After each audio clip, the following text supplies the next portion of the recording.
도깨비 이야기 첫 번째 시간입니다. 제목 강남공자. 옛날에 강남에 한 귀족 집안의 자제가 살았는데 풍채가 매우 수려하고 용모도 뛰어났다고 합니다. 나이가 17, 18 무렵에 그는 현성에 들어가 수재시험에 응시하게 되었습니다. 그때 우연히 허씨성을 가진 포주가 운영하는 기생집 대문 앞을 지나다가 그는 묘령의 아가씨가 안에 있는 것을 보고 그녀에게 한눈에 반해버렸답니다. 그가 그녀에게 눈길을 떼지 않자 여자는 그 공자에게 미소를 지으며 고개를 끄덕였지요. 공자가 가까이 다가가 말을 붙이자 그녀가 물었습니다. 어디에 거처하고 계신지요? 공자가 자세하게 일러주었더니 이어서 또 질문을 합니다. 계신 곳에 딴 사람이 있습니까? 없소. 그럼 제가 저녁에 찾아뵙겠으니 다른 사람들은 다 물려주세요. 공자는 숙소로 돌아와 하인들을 모두 내보냈습니다. 때가 되어 과연 여자가 나타나더니 자신을 소개하네요. 제 이름은 은희입니다. 저는 공자님의 풍채를 사모하여 포주를 배반하고 찾아왔어요. 제 마음은 일편단심이니 원컨대 죽을 때까지 당신에게 몸을 의지하고 싶습니다. 그 말을 들은 공자는 매우 기뻤습니다. 이때부터 은희는 2, 3일마다 한 번씩 그 공자를 방문하게 되었지요. 어느 날 저녁이었어요. 그녀는 쏟아지는 비를 무릅쓰고 찾아와서는 방 안에 들어서더니 젖은 옷을 벗어 횃대 위에 걸었습니다. 그리고 또 신었던 장화도 벗어 공자에게 건너주며 진흙을 떨어달라고 부탁하더니 자기는 침상 위에 올라가 이불로 몸을 가렸습니다. 공자가 유심히 신발을 보니 오색빛이 찬란한 새 비단으로 만들었는데 진흙이 묻어서 거의 다 해져 있었어요. 그는 매우 아깝게 생각했지만 은희는 오히려 대수롭지 않다는 투로 말하기를 제가 싸구려 물건으로 당신을 부려먹으려는 것은 아니에요.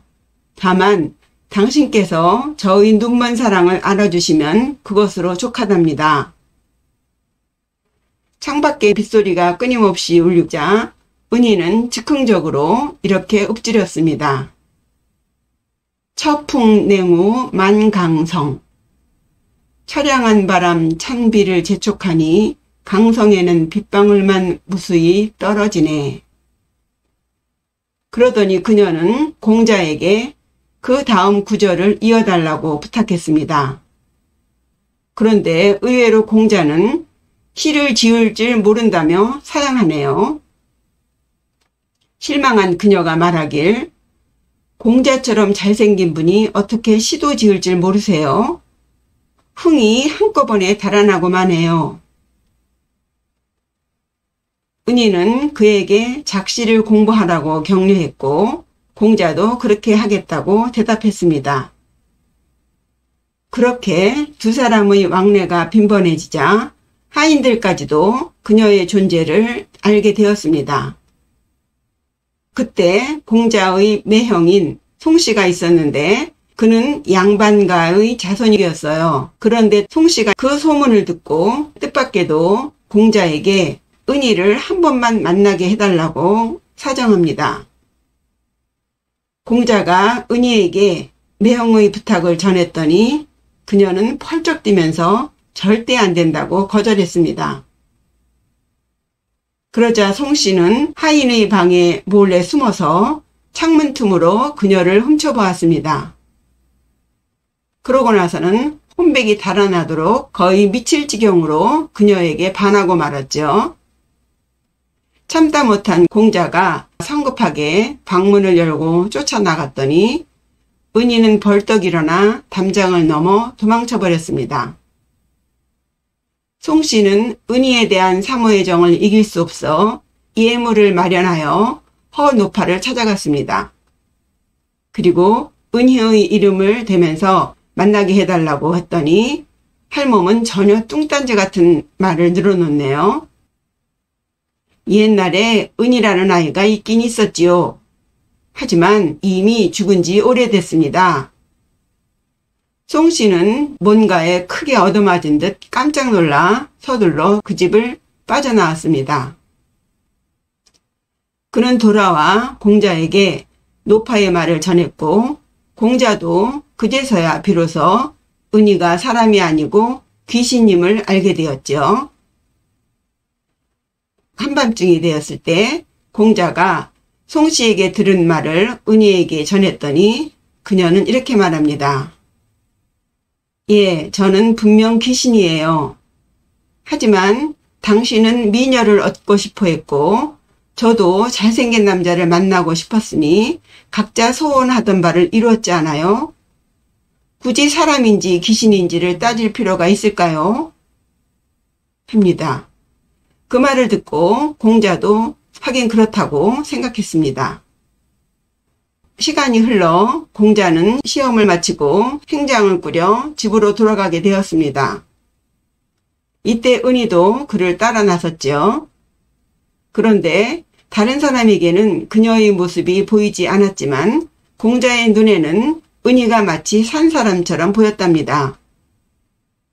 고향에 도착한 뒤 공자는 그녀를 임시로 학당에 머무르게 하고는 공자도 계속해서 그곳에 기거하면서 본가에는 얼씬도 하지 않았습니다. 그의 부모는 의아한 생각이 들었겠지요. 그러자 은희가 친정에 다니러 간 틈을 타서 공자는 어머니에게 슬그머니 그 지난 사정을 털어놓았고 이야기를 들은 그의 어머니는 매우 놀라서 그녀의 관계를 끊으라고 다구쳤습니다. 하지만 그 말을 순순히 들을 공자는 아니었지요. 공자의 부모는 이 때문에 근심하면서 온갖 수단 방법을 다해 그녀를 내쫓으려 했지만 달리 뾰족한 수가 없었습니다. 그러던 어느 날 공자가 하인에게 뭔가 지시사항을 알리는 쪽지를 써서 책상 위에 놓아두었는데 잘못 쓴 글자가 매우 많았답니다. 산초를 뜻하는 초자는 홍이라고 쓰고 생강을 뜻하는 강자는 물강이라고 썼으며 밉살스럽다는 의미의 가하는 가랑이라고 표기하는 등 틀린 글자가 하나둘이 아니었어요. 은희가 그 쪽지를 보더니 실망이 대단했지요. 해서 뒷면에다 몇 구절을 적어 넣습니다. 무슨 일을 가랑하시는지요? 화숙생강은 또 무슨 말이고요? 이런 남편을 둘 바에는 차라리 기생노릇을 하는 것이 나을 것 같아요. 이어서 말하길 저는 당초에 공자께서 양반가의 글 잘하는 서생인 줄 알았어요. 그래서 부끄러움을 무릅쓰고 제 발로 걸어와 당신의 아내가 되었던 것입니다. 그런데 뜻밖에도 그 아름다운 외양이 빈 껍데기일 뿐이라니요. 외관만 보고 사람을 판단했으니 제가 어찌 천하의 웃음거리가 되지 않을 수 있겠어요? 라고 말하고는 곧바로 사라져 버렸습니다. 그 쪽지를 본 공자는 부끄럽기도 하고 스스로 원망스럽기도 했지만 그때까지도 은희가 말하는 뜻을 이해할 수 없었습니다. 그래서 자기가 썼던 쪽지를 그대로 하인에게 내주고 일을 시켰지요.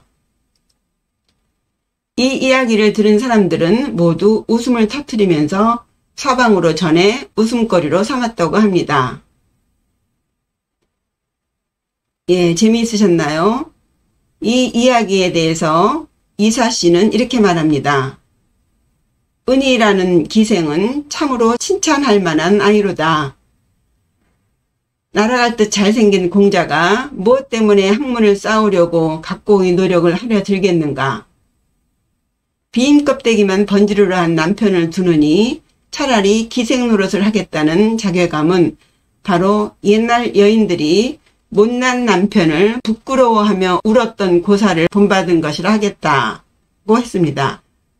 여기서 옛날 고사라는 것은 맹자 2루장 하편의 제나라 사람의 처와 첩의 이야기에서 인용한 대목입니다.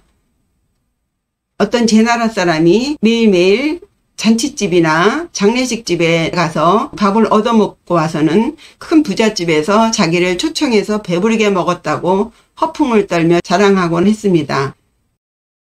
이상하게 생각한 그의 처와 첩이 남편을 미행하다가 그의 동냥지를 발견하자 남편의 무능함과 후한 무치에 수치심을 느끼고 통곡을 했다는 고사에서 비롯된 이야기예요.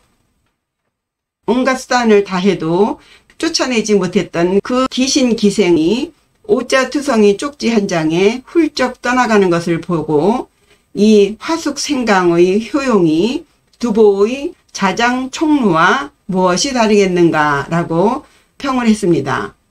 여기서 두보의 자장총루라는 것은 두보의 시인 희작 화경가에 나오는 대목인데요.